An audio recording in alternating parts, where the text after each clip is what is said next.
Listen to me. Watch this video and listen to what Mr. President is saying to Nigeria.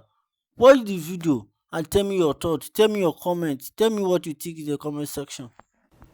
My fellow Nigerians, let me begin by congratulating all of us for witnessing the celebration of another Democracy Day today, the 12th day of June 2024. This year also marks our nation's 25 years of uninterrupted democratic governance.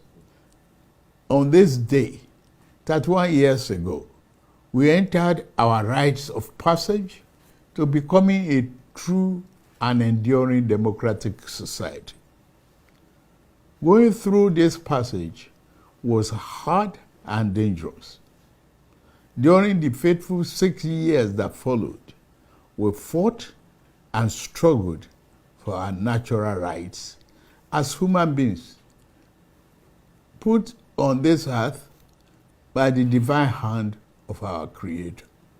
We lost great heroes and heroines along the way. In this struggle, the winner of June 12, 1993 presidential election, Chief MKO Abiola, the most significant symbol of our democratic struggle, his wife, Kudirat, General Shehu Musa Yar'Adua, and Pa Alfred Iwani, amongst others, sacrificed their very lives. They bravely surrendered their fortunes so that our nation might have a better one.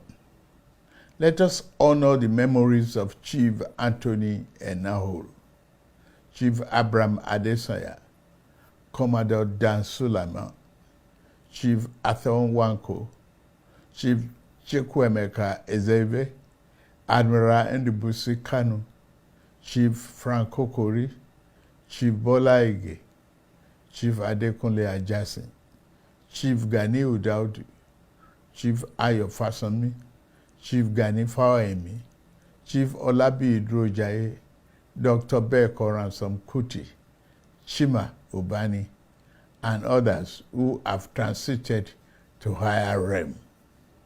The sacrifices of General Alani Akinriyade, Professor Bolaji Akinyemi, Professor Wole Soyinka, Chief Rab Obioha, Chief Colonius Adebayo, among many others, should never be forgotten.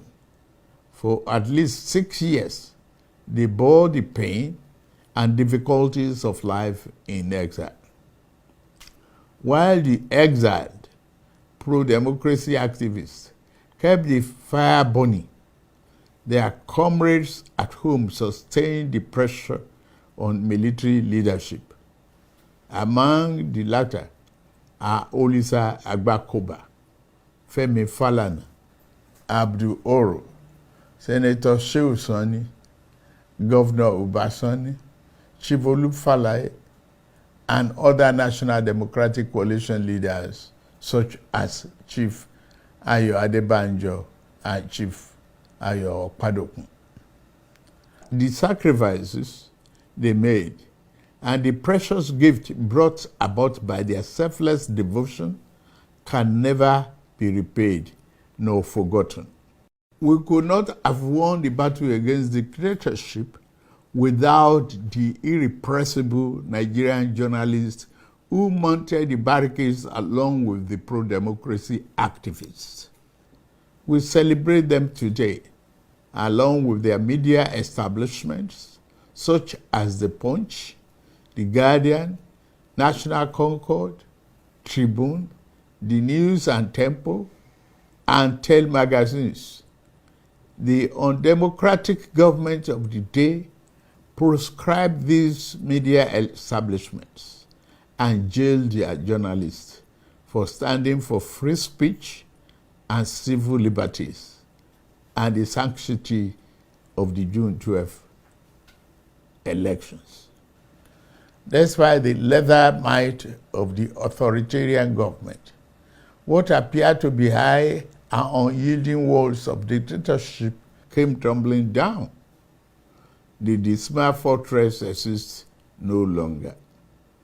The power of an idea, the power of the people proved more potent than all the guns, the munitions, and the threat of the strong men.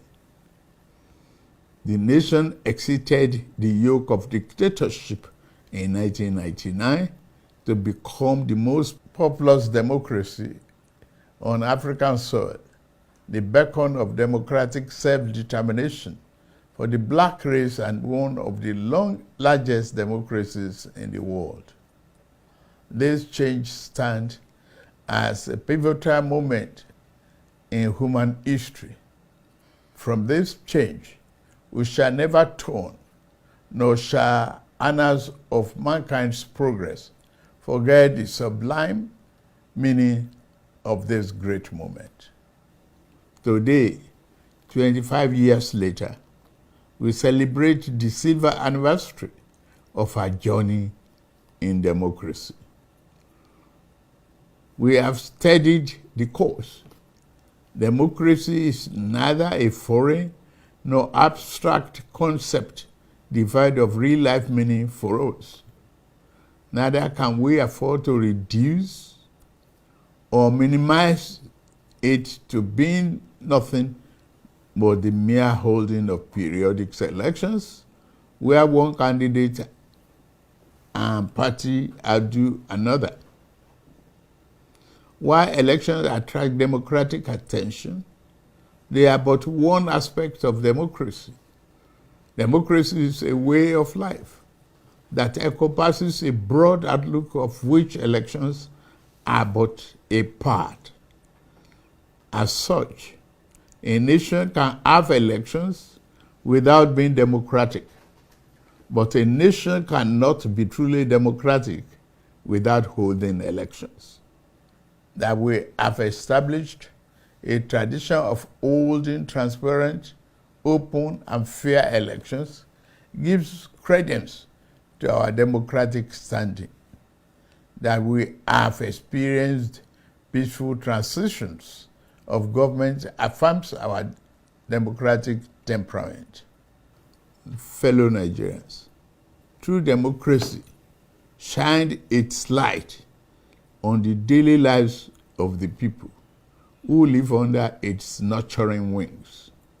It affords us the freedom and liberty to think as we want, live where we want, and pursue whatever legitimate endeavors suits us.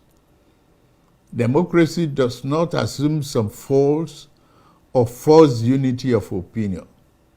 In fact, democracy assumes that conflicting ideas and differing opinions shall be the order of the day, given the diversity and variety of the human experience. There must be diverse perspectives and viewpoints.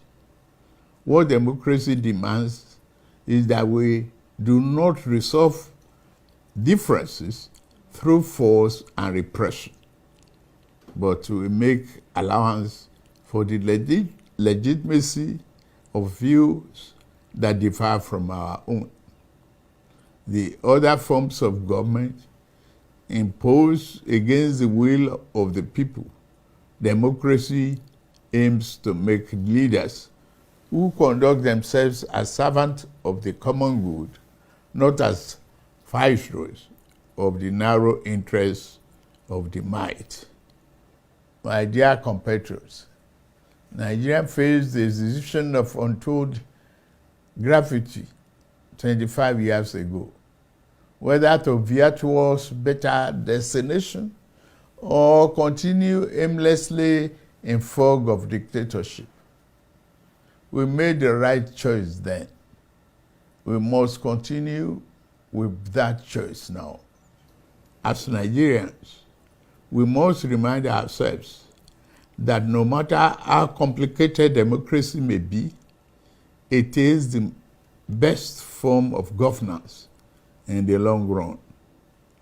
We must also be aware that there are those among us who will try to exploit current challenges to undermine, if not destroy, this democracy for which so much has already been given.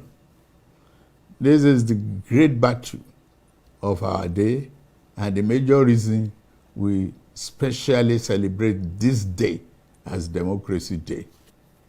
The true meaning of the day is not to focus solely on the great deeds of the past that have brought us to this point. Yes, we pay eternal honor to those who laid down their lives, sacrificing everything to pave the way for the nation. I stand uniquely placed in this regard, and I was among those who took the risk to midwife the birth of our democracy. I am now a direct and obvious beneficiary of the fruit of those historic efforts. As a president of this nation, I am morally and constitutionally bound to preserve this precious form of governance. I vow to do my utmost best to protect your rights, freedom, and liberty as citizens of Nigeria. Even more than that, I pledge to do whatever is necessary to cement democracy as our way of life. Although the challenges are steep and multiple, I am grateful to lead Nigeria at this moment in our history and point in our democratic journey. I come before you also to declare that our most important work remains before us. The real test has never been whether we will rise to the challenge, the sling of misfortune and grievous pains of dictatorship. The real test is whether we shall lower our guns and fail to defend democracy as the shadow of despotism and its evident physical danger fade. I say to you here and now that as we celebrate the enshrinement of our political democracy, let us commit ourselves to the fulfillment of equally important counterpart, the realization of our economic democracy. I understand the economic difficulties we face as a nation right now. Our economy has been in desperate need of reform for decades. It has been unbalanced because it was built on the flawed foundations and over-reliance on revenue from exploitation of oil. The reforms we have initiated are intended to create a stronger, better foundation for future growth. There is no doubt that the reform has occasioned hardship. I feel your pains. Yet, there are necessary repairs required to fix the economy over the long run so that everyone has access to economic opportunity, fair pay, and compensation for its endeavor and labor. As we continue to reform the economy, I shall always listen to the people and will never turn my back on you. In this spirit, we have negotiated in good faith and with open arms with organized labor on a new national minimum wage. We shall soon send our executive bill to the National Assembly to enshrine what has been agreed upon as part of our law for the next 5 years or less. In the face of labor's call for national strike, we did not seek to oppress or crack down on the workers as a dictatorial government of the past would have done. We chose the path of cooperation over conflict. Nobody was arrested or threatened. Instead, the Labour leadership was invited to break bread and negotiate towards good faith resolution. Reasoned discussions and principled compromise are a hallmark of democracy. These themselves shall continue to animate my policies and interaction with the constituent part of our political economy. I take on this vital task without fear or favor, and I commit myself to this work until we have built a Nigeria where no man is oppressed. In the end, our national greatness will not be achieved by traversing or traveling the easy way. It can only be achieved by taking the right one. The words of American President Franklin Roosevelt sadly rings true, and I quote, "There are many ways of going forward, but only one way of standing still," and unquote. We dare not slumber, lest the good things awaiting our immediate future pass us by.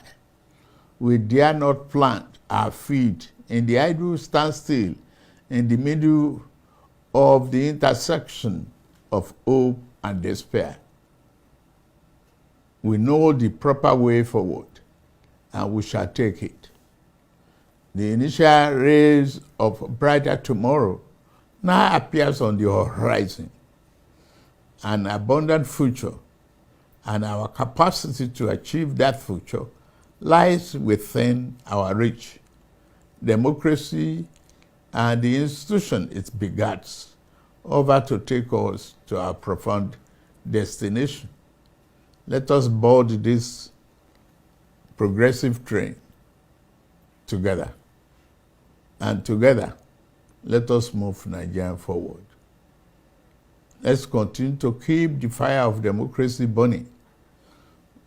Let's keep the torch lit for generations to come. May God continue to bless the Federal Republic of Nigeria and preserve our democracy. I wish us all Happy Democracy Day.